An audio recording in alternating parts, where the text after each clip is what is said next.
Sean bienvenidos a este espacio que junto con los misioneros del Paraguay hemos preparado para poder compartir algo acerca del propósito realmente de la vida cristiana, que es tener un poco más de conocimiento de nuestro Creador, de nuestro Salvador, de nuestro Redentor, de aquel que nos ha amado con el entrañable amor de Jesucristo. Y quiero comenzar recordando algunos pasajes de la Escritura. El primero lo encontramos en Jeremías capítulo 9, versículo 23 y 24. Así dijo Jehová: no se alabe el sabio en su sabiduría, ni en su valentía se alabe el valiente, ni el rico se alabe en sus riquezas, mas alabes en esto el que se hubiere alabar, en entenderme y conocerme, que yo soy Jehová, que hago misericordia, juicio y justicia en la tierra, porque estas cosas quiero, dice Jehová. Ahí habla él, conocerme, en entenderme y conocerme. El anhelo del corazón de Dios es que le conozcamos, y se nos da la vida actual como única oportunidad para conocer a Dios. Un conocimiento espiritual y salvífico de Dios es la mayor necesidad de cada uno de los seres humanos que hoy estamos sobre el planeta Tierra. Se puede confiar en Dios porque le conocemos. No se puede confiar, servir o adorar a un Dios desconocido. Por eso Dios anhela que le conozcamos. Hay otros pasajes de la Escritura, como Oseas capítulo 6, el versículo 3, la primera parte. Conoceremos y proseguiremos en conocer al Señor. Luego en Juan 7, 17. El que quiera hacer la voluntad de Dios, conocerá. Luego en Daniel 11, versículo 32, la segunda parte. El pueblo que conoce a su Dios se esforzará y actuará. Y luego en Juan 17, 3, donde el Señor Jesús dijo: y esta es la vida eterna, que te conozcan a ti, el único Dios verdadero, y a tu Hijo Jesucristo, a quien tú has enviado. Entonces es importante que realmente nosotros busquemos conocer a Dios. Y en estos cortos mensajes acerca de los atributos de Dios, poder conocerle de una manera muy especial. Y quiero pues comenzar tocando de pronto el atributo que más nos encanta a todos, porque habla específicamente del amor de Dios para con nosotros. Y en esa parte pues encontrar que en la Biblia o en las Escrituras se nos dicen tres cosas sobre la naturaleza de Dios. Quiero leerlo directamente de la Biblia y luego sacar, digamos, la enseñanza práctica de lo que ese pasaje tiene o anhela de cada una de nuestras vidas. Uno es Juan capítulo 4, versículo 24. Dios es espíritu, y los que le adoran en espíritu y en verdad es necesario que le adoren. Dios es espíritu. No dice Dios es un espíritu, porque se igualaría a todos los seres. Dios es espíritu en un sentido único, en un sentido más elevado. Por ser espíritu no tiene sustancia visible, es incorpóreo. Si Dios tuviese un cuerpo tangible no sería omnipresente, estaría limitado a un lugar. Al ser espíritu llena los cielos y la tierra misma. Luego encontramos en 1 de Juan, en el capítulo 1, en el versículo 5, lo leo completo. Este es el mensaje que hemos oído de él y os anunciamos. Dios es luz y no hay ningunas tinieblas en él. Dios es luz. Lo segundo, Dios es luz. Lo primero, Dios es espíritu. Lo segundo, Dios es luz, lo cual es opuesto a las tinieblas. Las tinieblas en las Escrituras, recordemos que representan el pecado, el mal, la muerte. La luz representa la santidad, la bondad, la vida. Y el tercer punto donde la Biblia define la naturaleza de Dios lo encontramos en 1 de Juan, capítulo 4, versículo 8, donde dice: el que no ama no ha conocido a Dios, porque Dios es amor. Dios es espíritu, Dios es luz, y 1 de Juan 4, 8, Dios es amor. No es simplemente que Dios ama, sino que Él es el amor mismo. El amor no es simplemente uno de sus atributos, es la parte esencial de la misma naturaleza de nuestro Creador. Muchos hoy en día hablan del amor de Dios, pero son ajenos por completo al Dios de amor. El amor divino es considerado comúnmente como una especie de debilidad afectuosa. O sea, muchos lo miran así como una indulgencia cariñosa. Es reducido a un simple sentimiento enfermizo, copiado de pronto de nuestras emociones humanas. Sin embargo, la verdad es que todas nuestras ideas han de ser reguladas por la palabra de Dios. En ella encontramos la revelación de Dios para nosotros, y más en ese aspecto de lo que tiene que ver con quién es Dios. Cuanto mejor le conozcamos, cuanto mejor conozcamos su amor, su carácter, su plenitud, sus bienaventuranzas, más fuerte es el impulso en nuestros corazones de corresponder a ese amor que Él ha tenido para con nosotros. Y aquí vamos a mirar el carácter y las bendiciones del amor de Dios, de ese amor de Dios para con nosotros. Lo primero, recordar que el amor de Dios es inherente. No hay nada en los objetos de su amor que pueda provocarlo, ni nada en la criatura que pueda atraerlo o impulsarlo. El amor que una persona tiene por otra es producido por algo en dicho ser que produce el amor. Pero el amor de Dios es gratuito, el amor de Dios es espontáneo, el amor de Dios es inmotivado. La única razón que Dios ame a alguien reside en su voluntad soberana.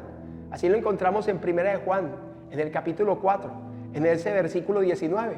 Nosotros le amamos a Él porque Él nos amó primero.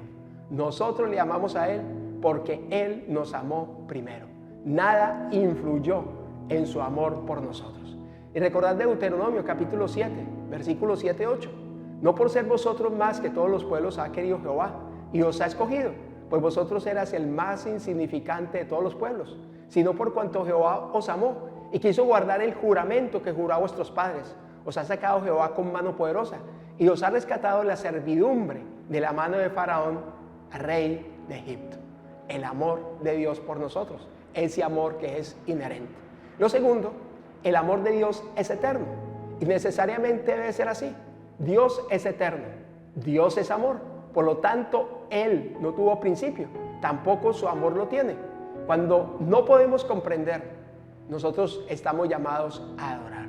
Cuando no podemos comprender, podemos adorar. Jehová se manifestó, dice Jeremías en el capítulo 31, ese versículo 3. Jehová se manifestó a mí hace mucho tiempo diciendo, con amor eterno te he amado, por lo tanto te prolongué mi misericordia.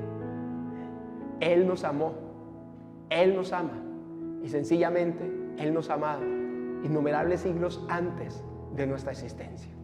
Lo tercero, el amor de Dios es soberano. Dios es soberano, no está obligado para con nadie. Su amor es soberano y ama a quien Él quiere. En Romanos capítulo 9, versículo 13, de pronto encontramos un pasaje que de pronto puede ser contradictorio, pero es claro. A Jacob amé, mas a Esaú aborrecí. No había nada más en ninguno de los dos. No había más objeto de amor en Jacob que en Esaú. Ambos habían tenido los mismos padres, habían nacido en el mismo tiempo, pues eran gemelos. Con todo, la Biblia dice Dios amó al uno y aborreció al otro. ¿Por qué? Porque le agradó así hacerlo. La soberanía del amor de Dios se desprende necesariamente del hecho de que no es influenciado por nada que haya en la criatura. Pues supongamos por un momento lo contrario. Supongamos que el amor de Dios fuera regulado por algo externo a su voluntad.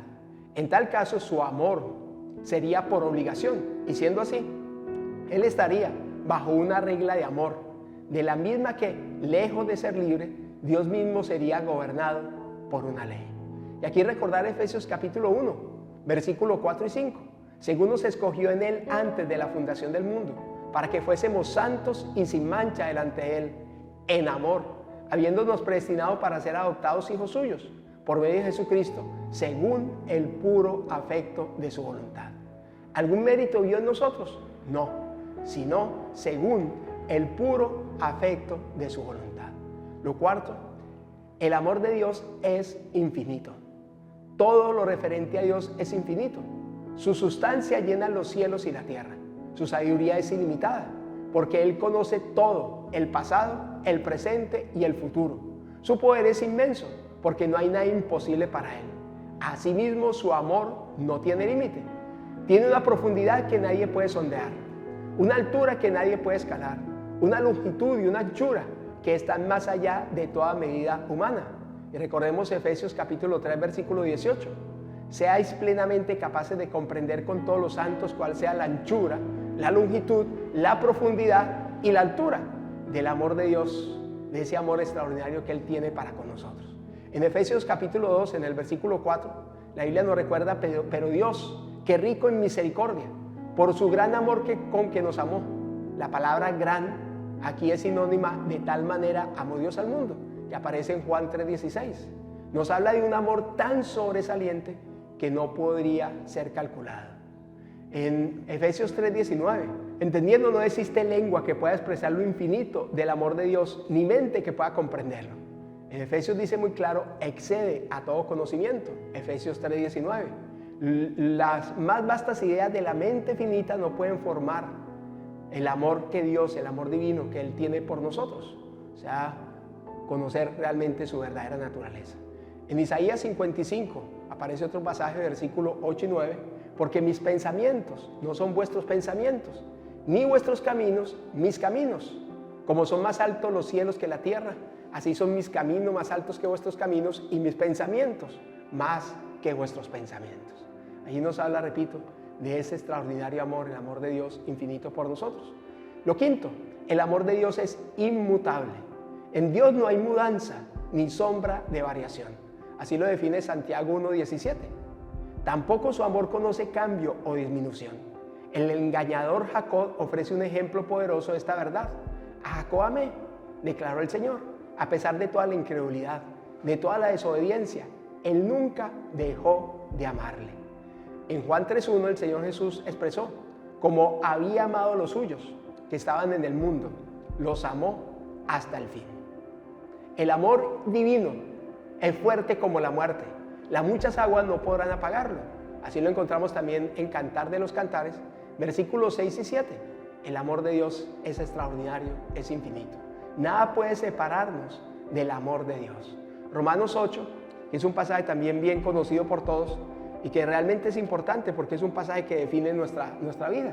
Y quiero leerlo del versículo 35 al 39 para recordar ese principio del amor de Dios sobre nosotros. Dice lo siguiente, leo un poquito antes. El que no escatimó a su propio Hijo, sino que lo entregó por todos nosotros, ¿cómo no nos dará también con Él todas las cosas? ¿Quién acusará a los escogidos de Dios? Dios es el que justifica. ¿Quién es el que condenará? Cristo el que murió, más aún el que también resucitó, el que además está a la diestra de Dios, el que también intercede por nosotros. ¿Quién nos separará del amor de Cristo? ¿Tribulación o angustia o persecución o hambre o desnudez o peligro o espada? Como está escrito, por causa de ti somos muertos todo el tiempo, somos contados como ovejas del matadero. Antes, en todas estas cosas somos más que vencedores, por medio de aquel que nos amó. Por lo cual estoy seguro que ni la muerte, ni la vida, ni ángeles, ni principados, ni potestades, ni lo presente, ni lo porvenir, ni lo alto, ni lo profundo, ni ninguna otra cosa creada nos podrá separar del amor de Dios que es en Cristo Jesús, Señor nuestro. O sea, su amor no tiene fin, su amor no conoce medida. El sexto aspecto, el amor de Dios es un amor santo. El amor de Dios es santo. El amor de Dios no lo regula el capricho, ni la pasión, ni el sentimiento, sino un principio. Del mismo modo que su gracia no reina a expensas del mismo Dios, sino por la justicia. Y así lo encontramos en Romanos 5:21. Entonces, así como el pecado reinó sobre todos y lo llevó a la muerte, ahora reina en cambio la gracia maravillosa de Dios, la cual nos pone en una relación correcta con Él y nos da como resultado la vida eterna por medio de Jesucristo, nuestro Señor. Así lo menciona la nueva versión viviente de la palabra de Dios. Así su amor nunca choca con su santidad. Recordamos Dios es luz en 1 de Juan 1:5, que se encuentra antes de la frase Dios es amor, de 1 de Juan capítulo 4, versículo 8. El amor de Dios no es una simple debilidad afectuosa, ni una especie de dulzura tierna. La Escritura declara, el Señor al que ama disciplina y azota a todo el que recibe por hijo. Dios no cerrará los ojos al pecado, ni siquiera de sus hijos. Su amor es puro, sin mezcla de sentimentalismos. O sea, el amor, dice muy claro, el Señor al que ama disciplina y azota a todo aquel que recibe por hijo. Hebreos capítulo 12, versículo 6. Dios nos disciplina porque nos ama. El séptimo punto que queremos tocar y el último, el amor de Dios es lleno de gracia. El amor y el favor de Dios son inseparables. Esto lo revela Romanos 8, que leíamos ahora, el versículo 32 en adelante.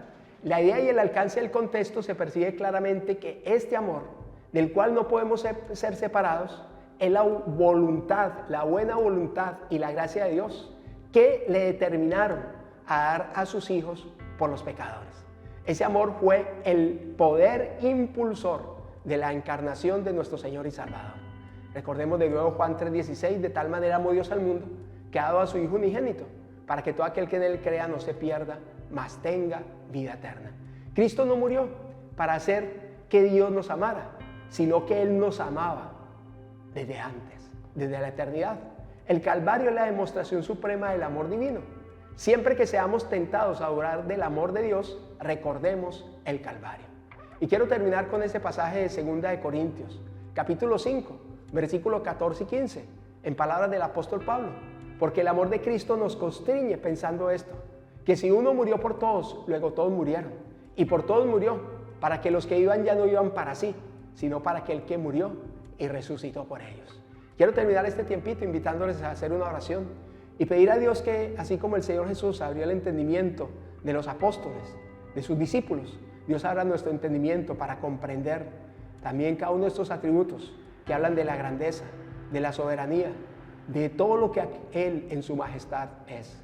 Bendito Señor, qué bueno poder decirte gracias. Gracias por esta oportunidad que tú nos das, oh Dios, de por este medio poder estar en contacto. Y la oportunidad, oh Dios, de ser edificados, de ser enseñados y de poder, oh Dios, para conocer un poco más de lo que tú eres, de tu grandeza, de tu plenitud, de la bendición de lo que tú tienes para tus hijos, para cada uno de nosotros. Bendice nuestras vidas, bendice y unge nuestro corazón. Que sea tu amor eterno sobre cada una de nuestras vidas y tu poder y tu gracia sobre nuestros corazones. En Cristo Jesús, nuestro Señor. Amén. Bueno, parte de este material lo tomamos de Arthur Pink, en un libro que habla acerca de los atributos de Dios, que bien vale la pena profundizar en lo que su palabra enseña acerca de los atributos de Dios. Dios les bendiga en lo que haga y en lo que emprenda. Bendiciones.